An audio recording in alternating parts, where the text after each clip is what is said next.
Hey guys, thanks for joining us for this very special movie event. I don't know if you guys have heard about this incident that happened in Zimbabwe back in 1994, but it's a mass encounter of dozens of school children witnessed a UFO. And Randy was doing a lot of investigations into the topic. There were a lot of really interesting investigations. And it's one of the most impactful films I've ever seen in my life. So thank you guys for joining us and for supporting Randy and supporting getting the word out about this important topic. So I think Randy has a couple things we could sort of talk about. So we'll start the movie in a few minutes, but maybe let's give it up for Randy. That's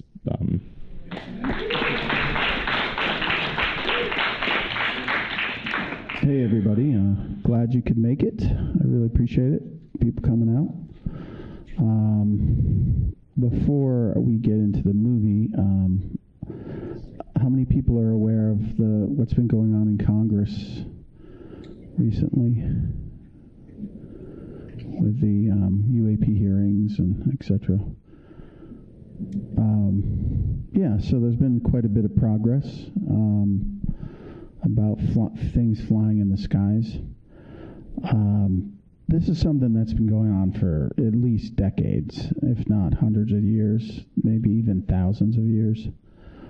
And it's nothing new. That's kind of the point I want to make is, people came out in 1950, people came out in 1960, people came out in 1970, and all the way up till today.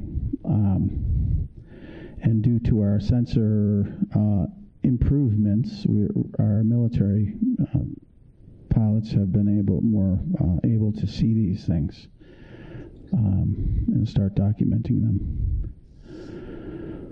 So I don't know. I think we're in a different time period. It feels that way to me, but maybe that's just my interpretation, where we're coming to terms with the potential that there's another animal out there. Not necessarily a god or a devil, but just another animal that's been evolving for God only knows how long. I think we're probably going to find out pretty soon that there's a lot of life out there. Can't imagine there isn't. Deep thoughts, I think, for everybody around this topic because of how it moves you and how you adapt to it, really. How do we adapt to the idea that we're not the special ones, so to speak. Special in our own way, but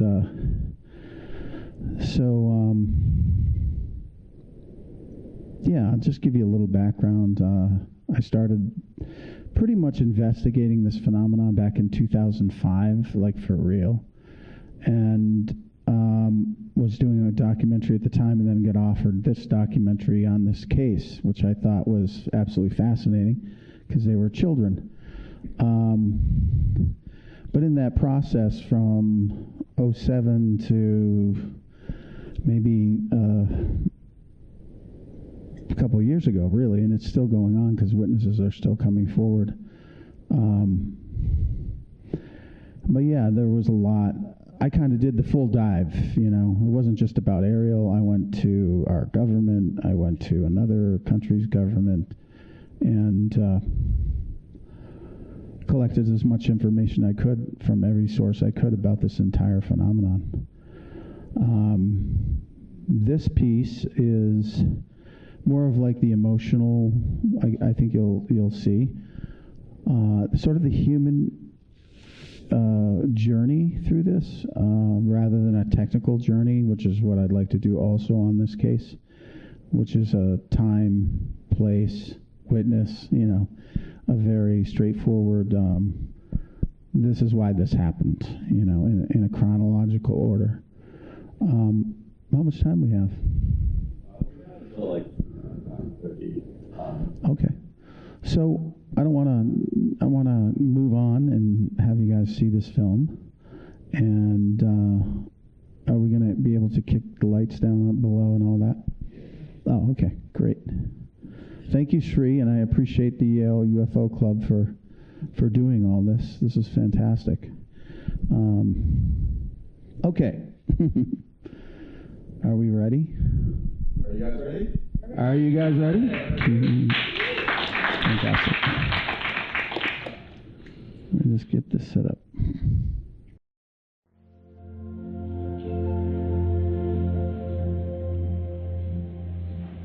Would you like to see him again? Yes. You would like to see him again. And if you saw him again, what would you do? I'll ask him some questions. What would you like to ask him? I'll ask him what is he doing on Earth and what does he want with us.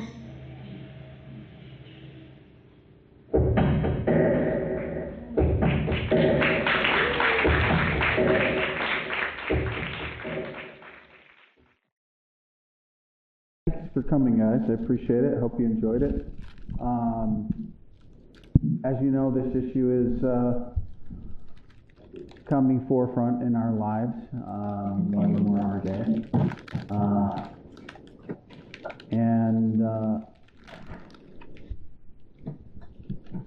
I try to stay grounded, as we all should, with such a topic.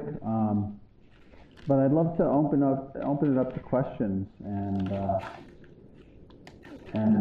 hear what you have to say, because that's why I'm here, to share this with you. Yes, sir.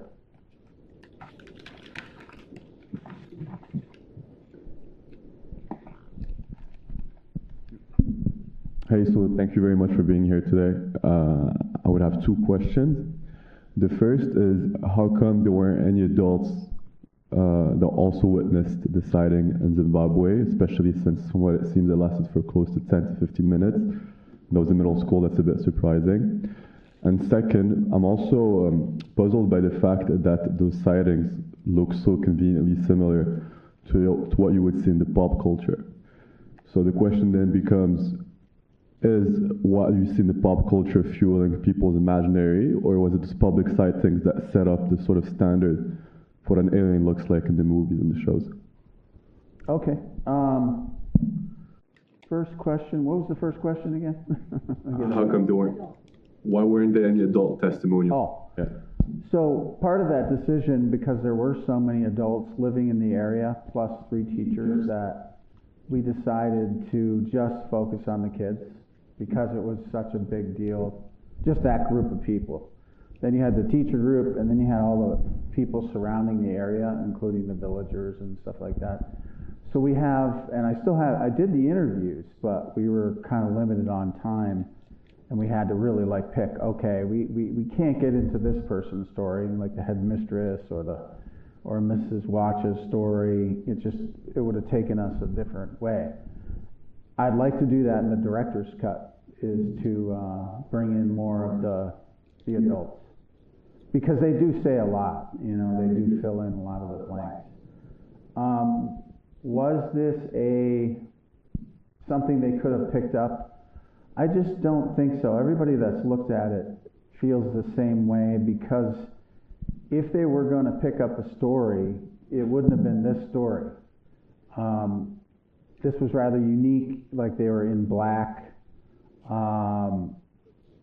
There were several things about potentially the manipulation of time that the kids were describing. There just wasn't a lot of, because I looked in their library, like, what are these kids reading? What were they watching on TV at the time? Some people had TVs, they had satellite dishes, and other kids would get, cartoons mailed to them from the United States or England. So it just didn't appear like they copied some idea, because it was not a normal. Usually, if it was going to be that, it would have usually been 4 hairless creatures, gray, in tight suits, which is exactly what they did say. That would have been the prime story at the time to emulate. But this was 2 in black with a kind of a white complexion, which has been seen before. I had to do a deep dive on, okay, well, also one that had hair, which was very strange for me in the beginning. It only matched 3 other cases, all interestingly that happened in Africa in the 60s, and another incident in the 70s was very similar to this.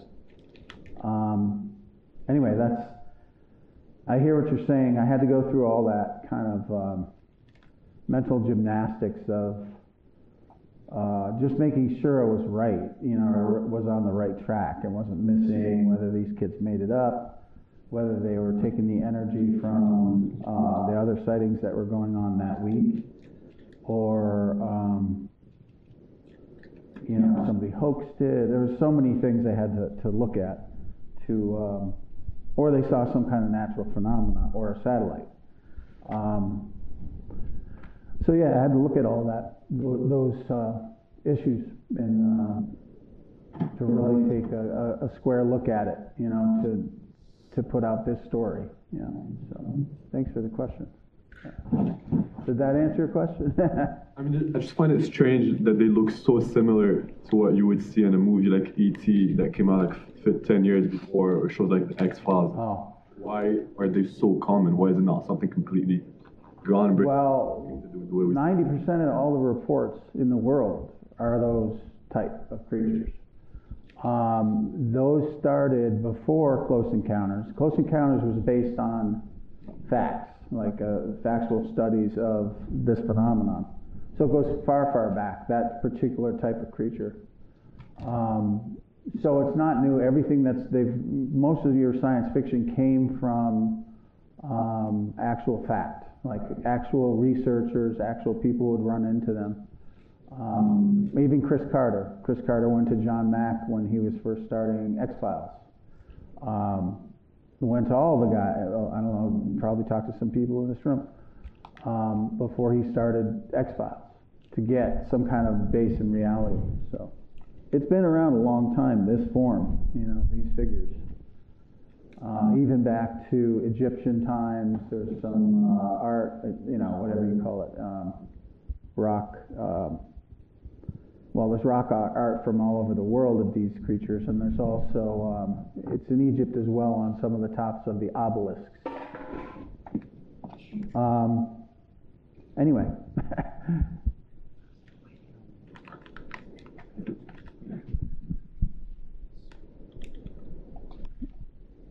Is this on? Oh, okay.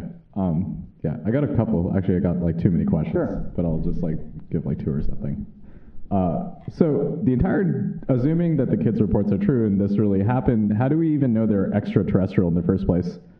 All we know is there was some flying objects, some strange things come out. Do we actually know that's not from Earth? No, we don't. The only thing that, this is one case out of probably hundreds of thousands of cases around the world. It's in the study and the comparison to other cases where that's witnessed. I mean, the planet's 4.5 billion years old. It seems equally, this is a crazy thing, but it seems equally possible to me that maybe there's some very ancient sentient species that's still just dwindling around or something like that. That's very possible. That's very possible. Yeah. Yeah, my whole feeling is not to make conclusions about what aliens are. It's more so that they're here. I think that's the most important part, is that we're not alone out here. Yes, go ahead. Question. How did you find Emily, and how did you choose to make her more or less the protagonist of the story? And also, how did you see her own journey, which I kind of viewed as a healing journey? How did you see that up close and personally, and was there anything that you intentionally left out of the film about that? What was the first question? How did you pick Emily? Okay, How did you find her? So Emily I met in 2013. Her and I communicated by email in 2008, and she was not happy I was doing her story. And then we finally met, and we got along fantastic. I interviewed her, and She lived in Toronto, about 8 hours from me. So that was a big plus, because a lot of the other people I wanted to interview were in Australia or California, all over the world, Germany, back in Zimbabwe. So part of it was, when I interviewed her, she just bawled her eyes out. And it really struck me as, because she was sort of just exploring it herself. She had known it had happened. She had blocked it out for a long period of time. And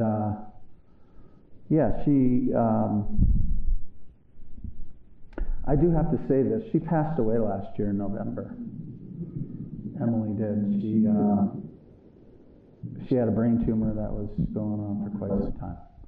So we lost Emily. But Emily was, she represented the family. Her family was super religious.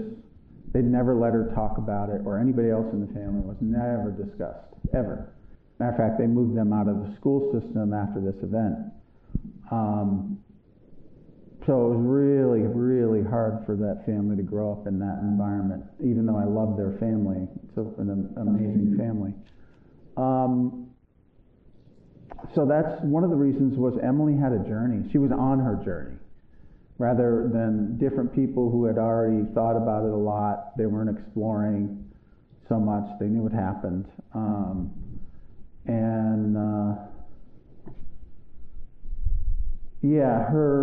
It was growthful for her to go back there, to get her drawings and the things that she never, because they just went up and left. So she didn't have anything that she had at that school other than her diplomas and some pictures. Yeah. Thank you so much for being here today, and your movie was just really great. Thank you. Has anyone talked about the movement in front of the visitors' movement in front of the ship? Could that possibly have been something to make the children feel a little bit more comfortable? Has anybody brought that up, or anybody talked about that movement that was taking place in front of the ship? You mean the time, the appearing, reappearing type of thing? Yeah. That's pretty typical. I've talked to some physicists about that, around the gravitational elements potentially of this vehicle, because it didn't make a lot of sound at all when it was moving, and it seemed to defy gravity. So was that gravitational field affecting time? So I don't really know the answer to that question. I'd love to know. But it's not atypical from an encounter where gravitational effects and time effects occur. I don't know if you guys know about the triangle: mass, time, and space. Mass, time, and gravity. They're all tied together, and if you can manipulate one, you can manipulate the other. That's just how it works. They're all kind of one sort of formula, one sort of chemical, if you want to call it that. It's one form of force that are all interrelated. Randy, I just want to express my gratitude for your talent as well as for the content in the movie. It was visually riveting, and the way it hung together through timelines and inner space and outer space, and the music. I mean, I literally was on the edge of my seat a lot. And so we can all speak to the content, but the artistry was phenomenal, no pun intended.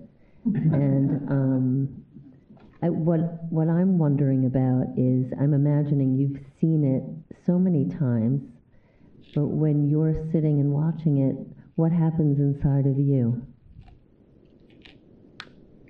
I remember all those moments filmed and how hard it all was. I watch it every single time. I usually end up, today I didn't, I usually end up in tears by the end of the film. I just, I've known these people for 15 years. And I know what they went through. And I know it's not easy, and I really have to give a lot of credit to them for trusting me, because that's what it was. They trusted me enough to make a movie about their story when they didn't trust anybody else, and that's typical with people that have had experiences like this.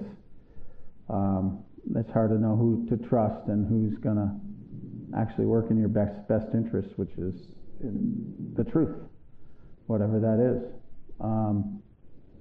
Thank you. I appreciate that. Yeah, it took a long time. But it was worth it. I could have made 5 films, and I figured, you know what, I'll just make one that really is impactful. Spend a lot of time there. It is. Thank you. Yes, ma'am. Yes, thank you so much for this film. It was very well done. Really got people to connect with those who were involved in the sightings. I have a few questions, Sure. but before, I just wanted to mention that there is a comet that is believed to come from another galaxy that entered our galaxy, the Milky Way, last year. And it is said to have been nearest to the sun this year on the 29th and on the 30th. And it will be nearest to the Earth mid-December. So you should kind of watch for it. And there is an astrophysicist at Harvard. You may want to contact him. He would probably support, major showing of this film, because he doesn't believe it's a comet. He thinks it might be something from, an Right. intelligence. So that's the astrophysicist at Harvard, last name Loeb, for those who are interested. So my first question is, were the interviews with the children made in 1994 or shortly after the sightings, and then you went back and interviewed the same children as adults? Correct. So that's the impression that I got. The other question that I had was, the film said that Tim Leech, the BBC producer, died tragically, an untimely death. And I just wanted to ask, what year was that, and why was it tragic? It was in 2011. We don't know the circumstances, but he fell out a 3-story window about 8 months after I interviewed him. Hilarious guy, one of the funniest people. He was quite a funny man. What you were discussing was 3i Atlas, which is one of our third interstellar interlopers, or whatever you want to call them. Our third interstellar object coming through our galaxy, our solar system. We don't know what it is. Avi Loeb is a big proponent that it's some kind of alien spacecraft.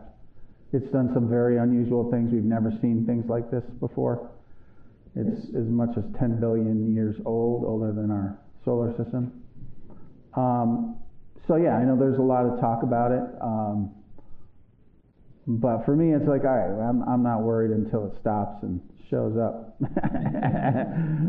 When it stops or does something crazy, I'll pay more attention. But it is something in the greatest sense of all this, is it's giving us practice. We have to start thinking about things outside our solar system. We just have to, because this place is huge. And, we're going to just find out the more we go, life is everywhere.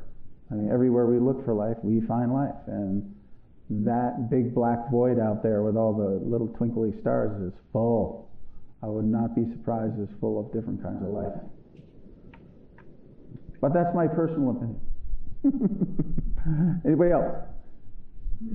I had a question. So you said you could have made 5 different movies about 5 different kinds of threads, or like all sorts of threads. Like, you know, some of the stuff going on in the news is about like the military and Congress and stuff. Like, is there anything along those lines that you were able to like report on or like found out while you were in Africa, and like what sort of, you know? I've been to Congress twice. I've spoken to quite a few people about this issue on a private level. Everybody in Congress knows, if you guys don't know that, every single person in Congress knows. And they are working on how to tell us, basically. Because it's not as simple or easy as it may appear. So I'm trying to think the question. So yes, the thing that kind of makes me feel a little better is the level of people that have been working on this project for a long time. They are, you know, there's some very smart people involved, which I'm thankful for.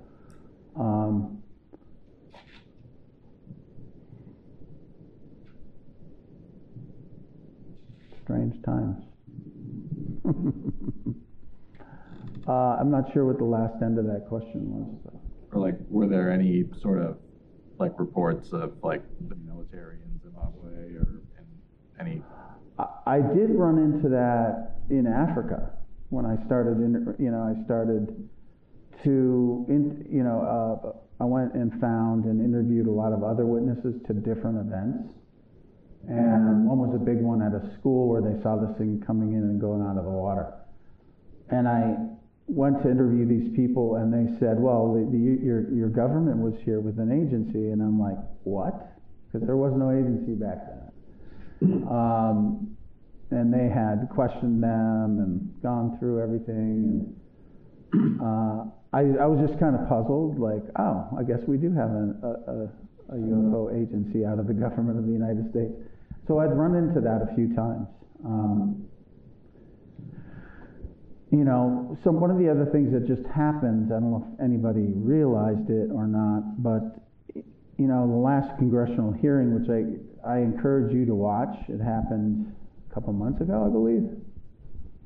There was a lot of classified information shared in open Congress, which is why you saw the Pentagon take the press things away from people, which is why the Department of Defense and the DOE have chosen to do different things right now, because it all started there. If you watch like the congressional hearings and then watch what happens after that, because people got a little too close to the fire, so to speak.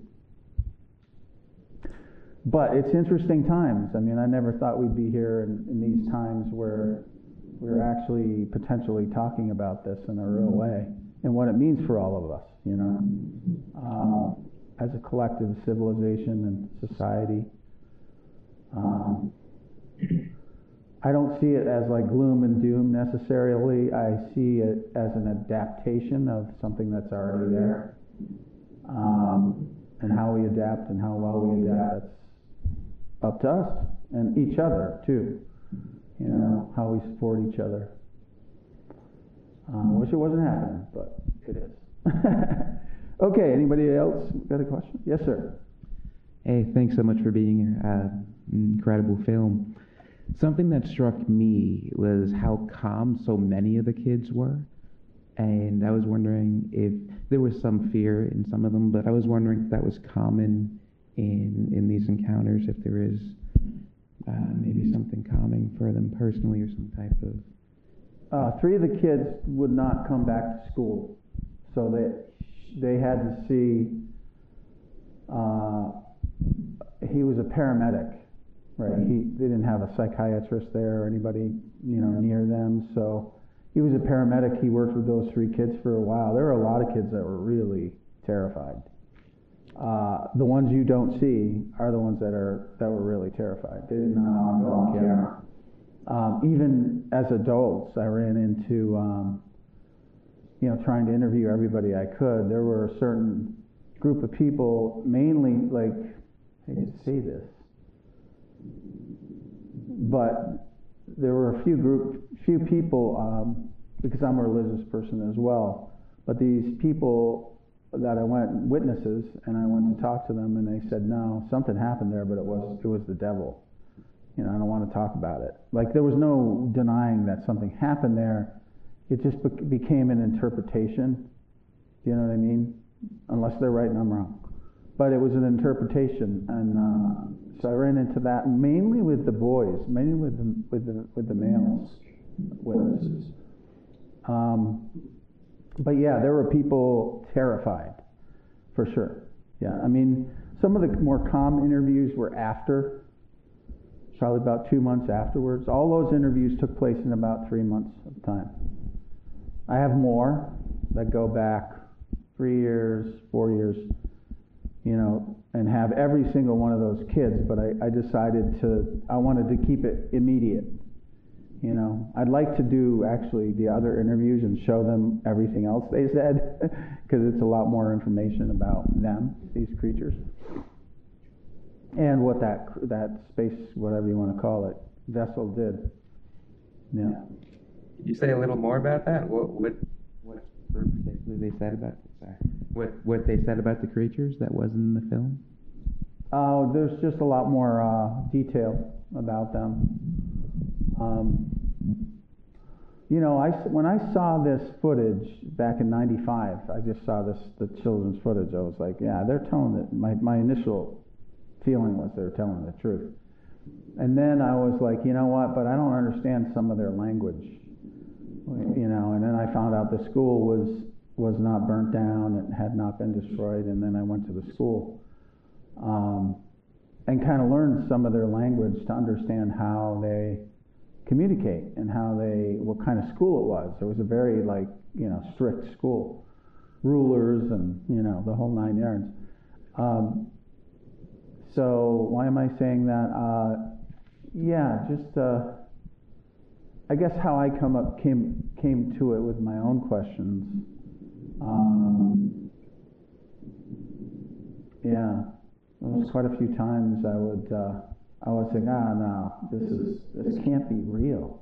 And then I'd go to another interview with another one of these kids, and I walk out of there with my mind blown, because there were little details about certain things that I know are true.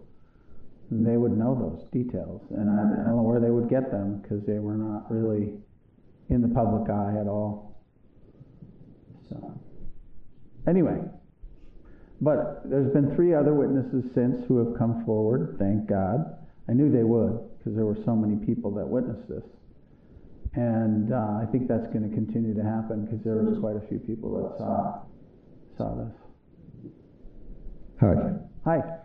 When the kids went screaming to the school, yes, did any of the school people, the employees, come out? Yes. Adults? So there was, up close. Yes. See the creatures and the ship. There was 100 kids that went into that schoolroom. 2 teachers came out, Mrs. Wacha and I forget her name right now. Anyway, but they came out by the side of the school and stopped by the edge of the school and watched. And I could see them over by, the craft was over to the corner here. And they were doing something over in the back area where there was like a dam, like a water storage in the ground. So yeah, that's what they saw. And then one of the other teachers saw something within that week as well. Yeah.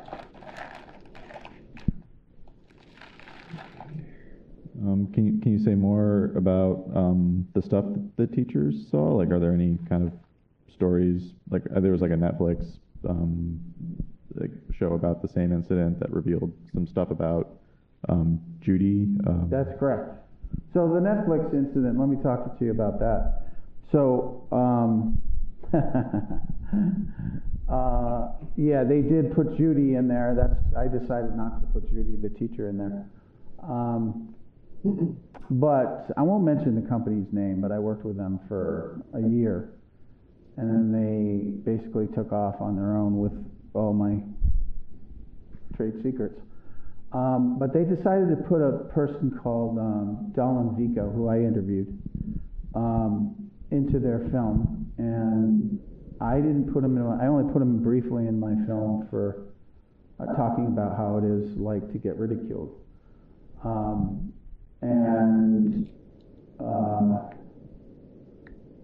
You know, when I interviewed him, he had a story. I totally believe that he saw that object in the sky, because he was with 10 other kids. And I interviewed all those other kids, and they said he was there, and all of them said the same thing. But he had another attitude, which he said himself, that he left after that for 15 minutes, which is when everything happened.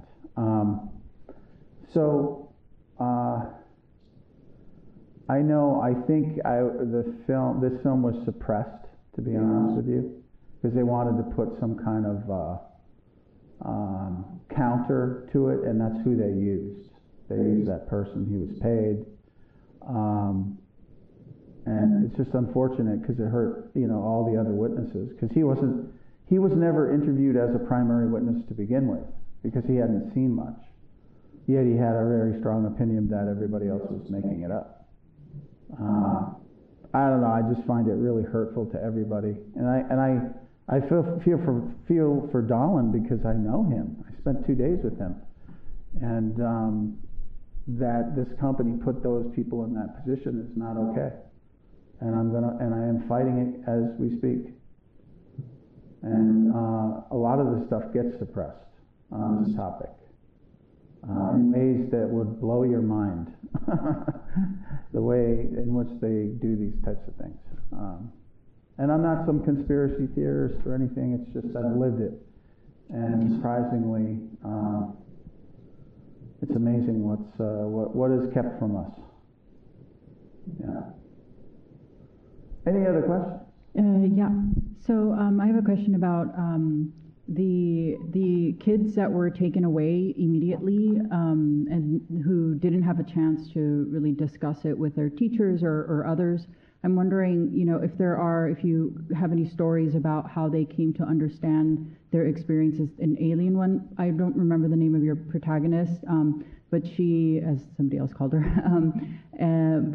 you know, she had been painting these images, right, for many years, and I'm wondering if you have a little bit to share about how she came to conceptualize it as aliens. And some of the students also in the earlier footage mentioned aliens, you know, like, is there any information about how they came to understand and frame it in those terms?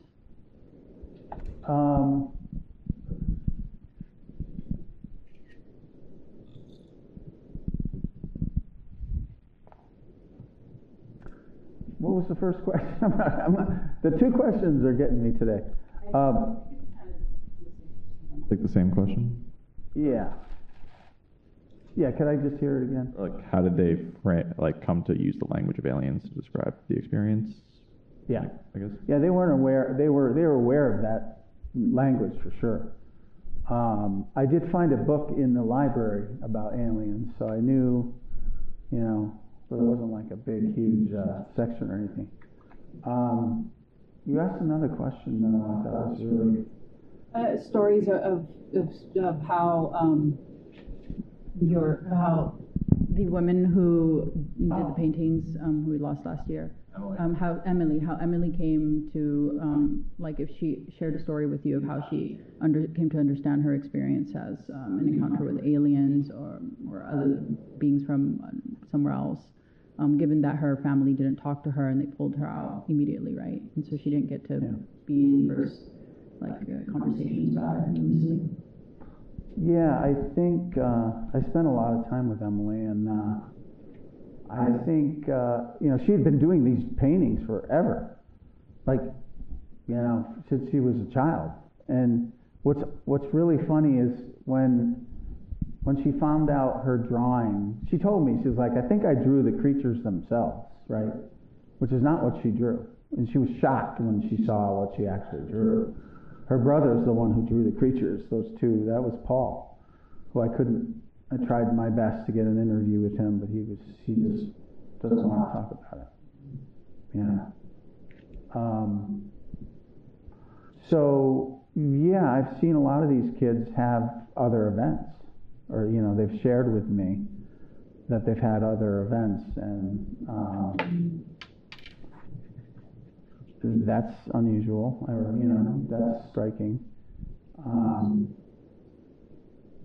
But I think part two is like you can grow with this event, or having come to terms with this event, but it still leaves you with a lot of questions.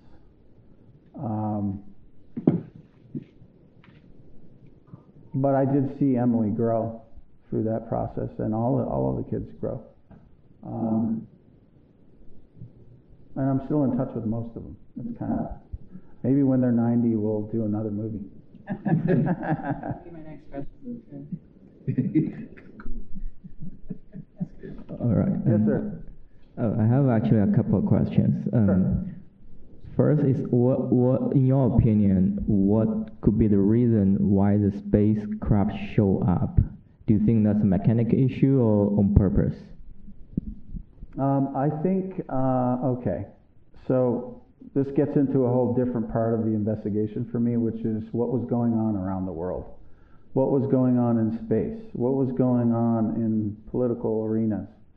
You had South Africa going through apartheid at the time, 94. You had 130, at that time we were launching 130 spacecraft into space a year. Now Elon Musk is doing that alone. I think we're launching like 300 spacecraft a year now.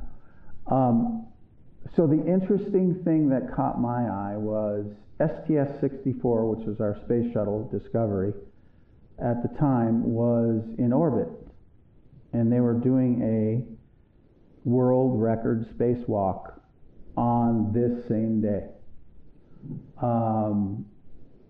I had to pay NASA $3,500 to get all that stuff and the cameras and everything else. There were some incidents on that shuttle that were odd. We didn't put them in the movie. There's another one I'm still trying to find, because there's just hours and hours and hours and hours and hours of video. So I thought that was interesting. Like, maybe if they do, I would imagine another species would be very interested in any breakthrough human behavior. And then I was told by someone from the Pentagon 3 years ago that the reason they went to Ariel, sorry, it was 4 years ago, was because of the uranium mines around the school. So I got on Google Earth and started looking for these mines, which one's right across the street from Ariel School. It's got a village on the road, but behind the village is this whole modern uranium mine. And there's a massive one within an hour. So, I take these things, I don't know, but I do take things in from people and ideas and look at but I don't have an answer. There was a lot going on at that time, for sure. So I don't know, and why kids, why was the target primarily children? Because that's what it was. I mean, other witnesses also from other schools saw this thing fly through their playground yards that same day. So I don't know. I really don't know. I'm kind of watching these kids. They're all pretty brilliant. And I'm watching how they live their lives and what they do. But again, this is one of many thousands or tens of thousands or hundreds of thousands of events that happen that we don't talk about. Oh, cool. Also related, like I remember in the movie, someone mentioned the landing place is the burial, like grave of some chief. Like the landing place, they say like the spacecraft landing in some like a grave, right? Like of some ancient chief. Yes. So this was an odd thing. So the entire area around Ariel School is a UNESCO heritage site because all the chiefs of Zimbabwe are buried there. we went around that whole area, and it's very megalithic, like huge stones. I don't know how they move, you know, similar to Egypt, but not as complex. That was a shock. And also to go and talk to chiefs and just said, you know, they're just sort of matter of fact about these creatures. Like, yeah, no, we see them. We've known about them for hundreds of years or thousands of years. I've had a chief tell me that we've known about them for thousands of years. And they're still somewhat afraid of them. You know, they're not like buddy with them. They're just, they know they're there. They do their thing. We do our thing. That was a shock to hear from so many indigenous people, including here when I came back here, the Hopi and the Navajo and the Zuni. Yeah. Cool. Sorry. One more question is like, in the beginning you show like many pilots also saw this kind of like flash. Correct. Have you tried to like look up some like government like record like that day the aviation record some maybe radar detect something? Well, the radar did detect something. I actually put his interview online, you know, on the website because I think it's interesting. And he's not the only one. There were 3 other pilots that were flying that night, the night before Ariel. That was the 15th of September. So what he saw was this ball of light coming up on his left wing, and he had another plane formating on him. We can't do that here, but you know, 2 commercial jets going formation. And he thought it was the other jet, and then he sees it cross in front of him, and then, you know, they were at 25,000 feet, so the horizon's huge. You can watch something go from end to end. But he said this thing was gone within 2 or 4 seconds. It was just totally across the horizon in a straight line.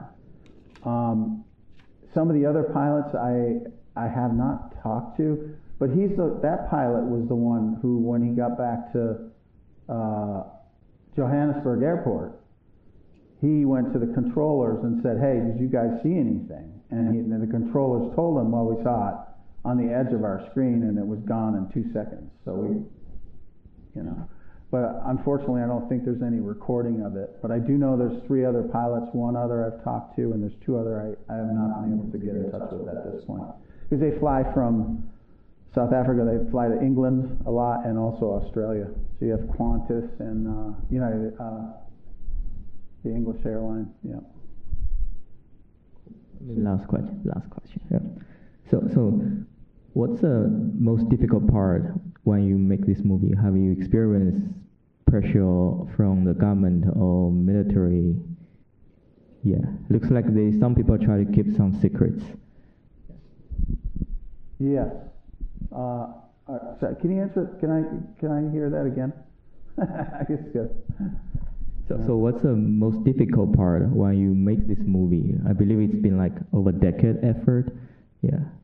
Have you been through some pressure like from government or some agency? Well, the hardest part is money. That's the hardest part. The kind of surprising thing that you see is people that shouldn't be there. People that should not be there. That is very true. Yeah, they're military people, they're contractors. They've got, you know, they're, as far as I'm concerned, they've known about it for a long time, and they've been trying to catch up, which they're not going to be able to do, but that's okay. But yeah, it's kind of surprising when you get pushback. You know, none of this is real, then why that kind of pushback? Okay, yes, sir. Hi, have you done any research on the Mayan civilization in Mexico? Because they say that the higher-ups, before they sacrifice a young girl or a young boy, and they cut their heart out, that they were not like the typical person. They had elongated faces. They were the intellects of their society. And I'm amazed at we don't know that much about the Mayans. They were mathematicians, and they made a clock that is so many seconds away from our atomic clock today. How could they learn it? And I've heard that in hieroglyphics writings in the Great Pyramids of Egypt that, as you stated, there are some indication of an alien being coming down to Earth and doing that. And another question is, why are we keeping it a secret if this is advanced intelligence in us? All the efforts by our government, I don't know if China knows this, Russia, if they're more intelligent than us, maybe it's like looking at bacteria under a microscope and just playing with us. So to put, you're destroying the Earth, and that's what the little girl came. She said, I communicated with them, not through language, but through thoughts.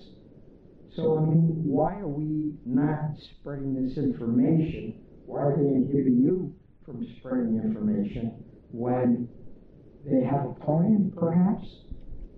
Yeah, I actually think they do have a plan. Well, I think I understand. I've been told this many times by people not in the UFO field but in the military, that their biggest concern has been public panic and the potential collapse of civilization because of our inability to adapt to it. I think I understand it. I think I know what they're talking about. That the changes that could come from working or even acknowledging that there's a more evolved species than us can have its implications on the economy, on literally every part of our lives. So I think they've been doing quite a bit of thinking about that. I understand it. I think it's delicate. It has to be handled, which they're doing right now. That's why you're seeing this they're talking about things in the sky. They're slowly starting to talk about it in a faraway way. So it's less of a terror. It's probably the wrong word, but so yeah, I think that plan or whatever it is has been implemented. I mean, it's just stunning. We've been to Congress 3 times in the last 2.5 years. We're talking about it openly. That's a change.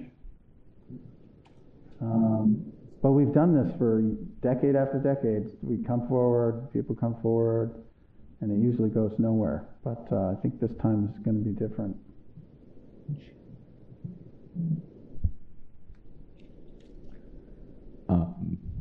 Question. Yes, sir. So you mentioned his question that he had asked you mentioned that the chiefs had seen this before and that this is like a known phenomena. I was curious if you could provide some words on that, like maybe some of the stories you heard. Do you have any plans to follow that up with like an additional documentary or something?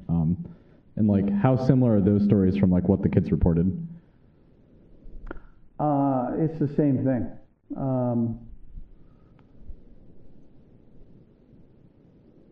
I'm trying to think of all. Okay, so I mean, they all left an impression with me because they knew. Like I'd ask them, like, well, so what do you think's out there? Or I'd say to them,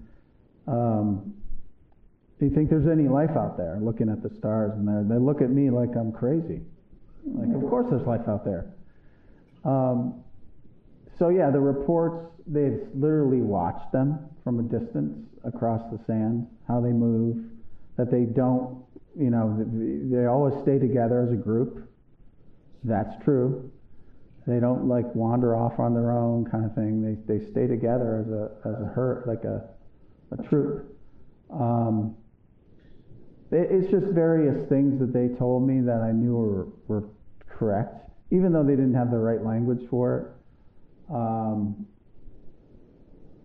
One of the chiefs they took for 3 days, and then they brought him back, and he became the knowledge keeper for the Zulu. He had a lot of time with those things. He's not very happy about it. A lot of these people aren't. You know, one chief I asked, I said, well, what do you know about aliens? Because his son worked at Ariel School as a groundskeeper. And he said to me, you mean the people underground? Which I wasn't ready for at all. I'm like, well, what people underground? Which led to more conversation. But, you know, I think a lot of these, this other chief, he had a clinic for people had encountered them, like 8 beds in his village. He had a clinic for people who had encountered these things. One thing I think I came to realize while I was there, because I was there for like a year and a half driving around, was there's no radar coverage hardly at all in Africa. And we heard about this village that was way out in the middle of nowhere. You could only get there by plane. And that village had experienced some kind of very bizarre encounter. And the entire village came running out of the woods, like literally for miles and miles and miles they ran to contact the authorities because they were terrified. This is very similar, happened to something in South America, but this was quite a long time ago. Yeah. So anyway, it's just I am interested in studying Africa because nobody's doing it, and I must have met 60, 70 other different people that had their own separate encounters that I interviewed. So I got a lot of movies that I need to put out. Because I just have interviewed people, whenever I can, I interview them. I want to hear their stories.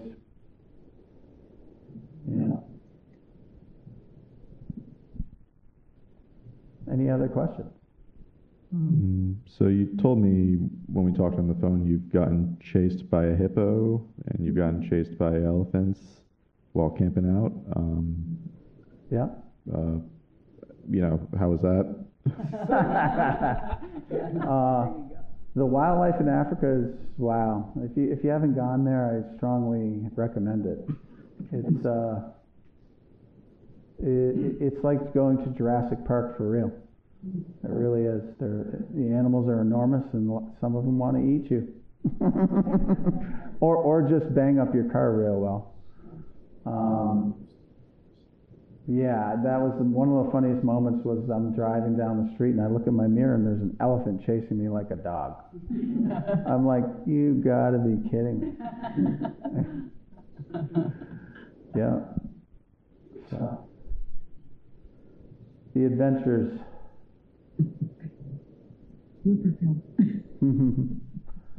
Yeah. Okay. All right. Since the seem to have calmed down a little bit, maybe something about the future. Like, what are you working on currently? What's upcoming? What do you want to do? You mentioned money. I know money is always a thing, but if you are working on something or would like to, can you share a little bit about that? Yeah, I really want to do the Part three. Yeah, I have 3 movies in the can right now. One of them is the long director's cut of this film.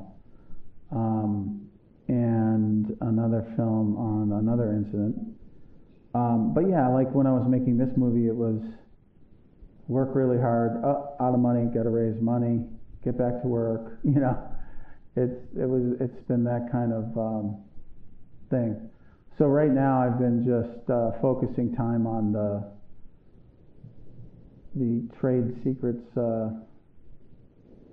thing that happened to me. I'm just not going to let that happen because of how it was done. So that's what I've been focusing on that for the last year and a half, and writing also, just writing. I really want to do a book about Ariel because there's so many details that you can't put in a film that I've written down or are in my head. So yeah, it's just a challenging time right now for a lot of people, I think, and but I want to get back to work for sure. Hopefully that'll happen soon. Yeah.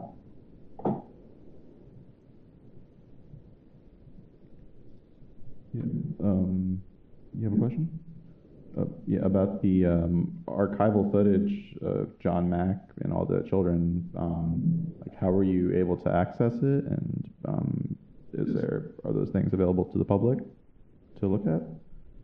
I don't know if they're available to the public yet. You might find them on YouTube. That was the first footage I got because I had shown the Max film I had made about the importance of silence and listening, and they loved it, and they said, do you want to do something with this? I'm like, yeah, let me check it out. So 3 trips to Africa and a lot of craziness, but finally got it done. But I'm so glad I got it done, because when you work on long, big projects, oh my God, it's just like, is it ever going to get done? Yeah. So, yeah. Yes, sir. Hi, Randy. Off the subject, but very equally important. Do I go with the chicken parmesan tomorrow or the eggplant rolantini? Oh, I think the parmesan's really good. That's but my I'm real. sure they're both good. That's my real question. They're both very good. Yeah. And we love you so much. We're so grateful to be here today. Yeah, thanks for coming. Yeah, it was a great trip, and we're very grateful. Thank you. Thank you. You have anything to say, Max? Do you have anything to say? Oh, yeah. I've had the honor to meet Randy through a mutual friend a couple of years now. And it's just it's been an incredible experience. I had some similar experience growing up, and from '84, where there was physical phenomena, till last night. We live in a very strong hot spot in New York, in the Hudson Valley, right behind Pine Bush. So Pine Bush is technically about an hour and a half from us. Driving, maybe an hour, I don't remember. But when there is so much visual happening, they go to the backyard, which is our house. And so we have this incredible display of all different types of crafts. Just the other day, we had a very close visual. We were able to film and do whatever. And the message that I hear, what's the message and what's the message? It's been very clear for a very long time for myself and personally. There is nothing else to do here other than to take care of each other the best we can. Because if there weren't any buildings, or if there was any lights or cars or anything, and we were just sitting in a sandbox and we were just playing together, what's the most important thing is your buddy right next to you and how they're feeling, and if they have enough to eat or if they have enough water. So this isn't a difficult question. It's just a hard question to accept the truth. The answer, and as corny as it may sound, is love. Love your neighbor like yourself. That's it. So you're here. That's all you can do. Everything else is, and excuse my expression, I am very passionate with my message. Well, the rest is bullshit. What are you doing here if you're not loving your neighbor to the fullest that you can? And if you haven't done that yet, today is that day to make that happen. To turn to your neighbor and to give them all the love you can for the little time you're here. Well said.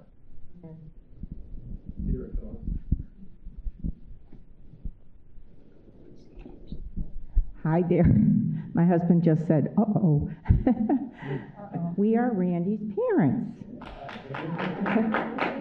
And we are extremely proud for all his hard work and how he contributes to our world knowledge and continues to keep questioning this and that. So we're very proud, nice to be here, and to listen to people's questions. Uh-oh. I got one question for you about John Mack. How influential was he in getting you deeper into it? Not too much. I mean, not a lot. He was just sort of a stop on the road in a sense, you know, because I already knew. So I wasn't going to stop. I'm not going to stop. But he was a great man, you know, for what he did. He was one of the first, you know, Ivy League professors to psychiatrist to start taking this stuff seriously. You know, we're going to look back. It's going to be a hard look back when we see what we've done to people. You know, there's a lot of people in hospitals. There's a lot of people who aren't here. A lot of people who just seclude themselves away when they go through something like this because they don't know how to deal with it. You know, there's very few people that can manage a somewhat normal life. Pointing to somebody I know. But yeah, it's true. It's true. It's we got a lot to learn. We got a lot coming for us, which will be fun. I hope. Yes, sir. Okay. Well, thank you so much. You got another question, or? Anyone else have any final questions? Things they want to say, get off their chest? Great. Well, thank you so much. Thank you guys for coming.